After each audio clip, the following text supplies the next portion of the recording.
Hello, this is Dr. Victoria Skirbo, and this is your astrological weather for Wednesday, July 31st. Today, the moon shifts from stabilizing Taurus into versatile and communicative Gemini.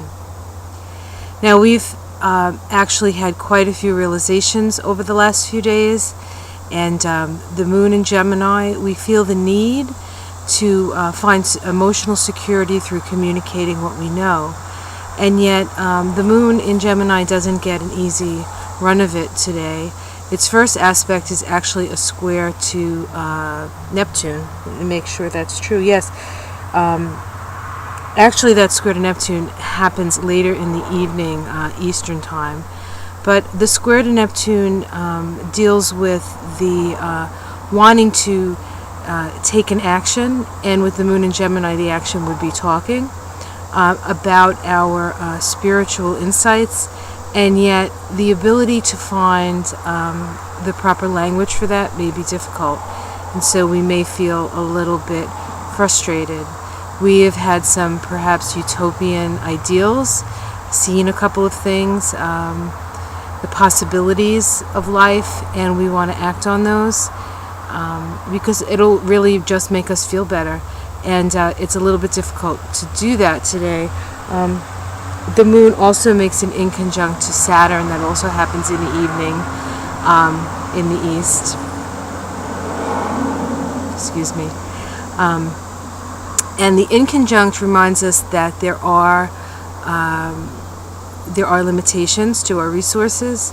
It's not going to be that easy. It's not just about talking it into reality. We need to make some sacrifices, we need to make some adjustments, and only through the proper channels, those being the proper channels, will we get what we need to really bring forth our vision. Probably the most active and biggest aspect that occurs pretty late on the 31st, and that is Mars squares to Uranus. Mars is in Cancer, activating the Grand Water Trine, and it is also activating the Cardinal T-square.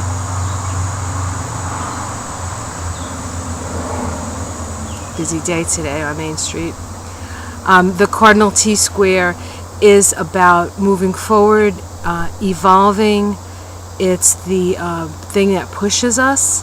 A square between Mars and Uranus can be very explosive, and Mars in Cancer can get very angry and get very frustrated. Mars likes to move forward, and Cancer doesn't really know how, and so it's difficult for Mars to act in Cancer. So just beware that if you're starting to feel some frustration, try not to put a lot of energy in that direction. See if you can't figure out ways of action where you can build the foundations for the new life that you want. Things will not happen immediately. It takes time, and it's best to just let this particular energy move through you, not hold on to it, because it can cause some difficulty and it can be very explosive. So with that in mind, have a lovely day, and I will talk to you tomorrow.